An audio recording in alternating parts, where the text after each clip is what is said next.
and today I'll be showing you a pencil sharpening hack.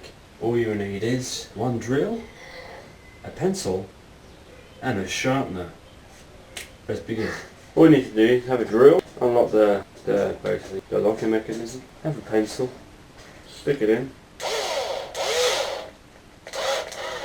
tighten it, get your pencil sharpener and begin.